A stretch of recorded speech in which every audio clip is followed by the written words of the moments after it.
Jadi hari ini aku bakal bahas tentang materi geografi, yaitu adalah tentang atmosfer. Oke? Nah, kita mulai dulu dari definisinya. Sebenarnya atmosfer itu apa sih? Jadi, atmosfer itu adalah lapisan pembentuk bumi ya. Lapisan pembentuk bumi yang dipengaruhi oleh gaya dan gravitasi. Di mana atmosfer itu berasal dari kata atmos dan spaira. Atmos dan spaira. Atmos itu adalah uap atau udara, sedangkan spaira itu adalah lapisan. Jadi, lapisan pembentuk bumi, oke? Nah, itu tentang definisinya. Sekarang kita lanjut ke apa sih fungsi dari atmosfer. Nah, jadi adanya atmosfer itu pasti ada fungsinya ya. Yang diciptakan oleh Tuhan Yang Maha Kuasa itu pasti ada fungsinya.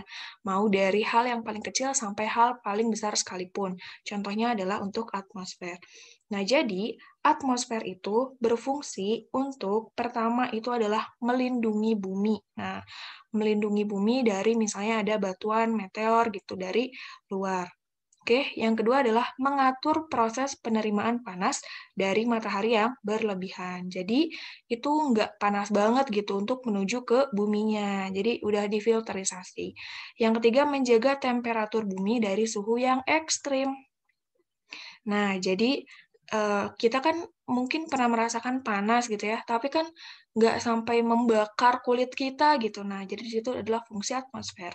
Lalu melindungi bumi juga dari paparan radiasi sinar ultraviolet dengan lapisan ozon. Nanti akan dijelaskan juga ada di mana sih sebenarnya lapisan ozon itu di lapisan mana. Dan terakhir adalah memiliki kandungan berbagai macam gas yang diperlukan oleh manusia yaitu oksigen dan hidrogen. Nah, ini juga membantu keberlangsungan hidup manusia, hewan, dan tumbuhan. Oke? Nah, tadi itu tentang definisi lalu fungsi dari atmosfer ya. Nah, sekarang kita masuk ke apa aja sih sebenarnya lapisan di atmosfer. Nah, jadi setidaknya ini ada 5 ya, sebenarnya ada 6 ya. Nanti akan dijelaskan. Oke, yang pertama itu adalah lapisan troposfer. Jadi lapisan troposfer ini adalah yang paling dekat nih dengan permukaan bumi. Nah, jadi lapisan ini ada di ketinggian 0 sampai 18 km ya. Nah, sebenarnya buat apa sih lapisan troposfer? Nah, ini kan yang paling dekat dengan bumi ya. Nah, dengan kita hidup di daratan gitu ya, dan dekat lautan. Nah, itu tuh tempat terjadinya iklim seperti angin, hujan, petir, pelangi. Nah, oke, jadi di troposfer itu banyak kejadian cuaca yang terjadi ya. Sekarang kita masuk ke lapisan stratosfer. Jadi ini lapisan kedua setelah troposfer. Ini tuh di ketinggian 18 sampai atau 11 sampai 50 km ya. Oke, nah jadi ini tuh sebenarnya tugasnya apa sih si stratosfer ini tuh? Nah, jadi ini tuh biasanya ada lapisan ozon yang tadi kita omongin ozon ya. Kalau di yang pertama ini cuaca ya. Jadi tadi kayak petir, pelangi, hujan, dan lain-lain.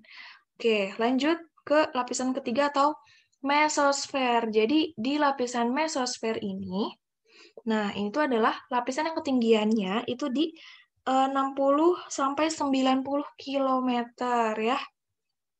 Nah, terus sebenarnya gunanya apa sih? Ini tuh untuk melindungi bumi dan hujan meteor ya. Di sini kan ada gambar meteor ya. Jadi ini tuh melindungi bumi dari hujan meteor. Kalau misalnya nggak ada lapisan mesosfer, itu bisa jadi meteornya itu langsung turun gitu kan, sampai troposfer dan ke bumi. Wah, ngeri banget ya. Untung aja ada lapisan mesosfer. Sekarang lapisan termosfer. Nah, kita ingat aja kalau termos itu kan dia panas ya. Jadi itu lapisan yang panas nih ya. Jadi lapisan ini tuh ada di sekitar min 40 derajat sampai 5 derajat Celcius. Wah, panas banget ya. Nah, terus di sini tuh ketinggiannya di 80 sampai 90 sampai 800 km. Dan yang terakhir adalah lapisan eksosfer, yaitu lapisan yang jaraknya paling jauh dari bumi ya. Jadi kita ingatnya paling jauh, paling luar gitu ya dari bumi. Sebenarnya ada satu lagi sih. Di sini ada ya namanya ionosfer. Nah, ionosfer ini tuh sebenarnya lapisan apa sih? Jadi ionosfer ini berfungsi sebagai penyebar gelombang radio dan gelombang komunikasi ya. Radio dan komunikasi. Oke, so gitu aja untuk pembahasan mengenai materi geografi atmosfer. Semoga bermanfaat. Terima kasih.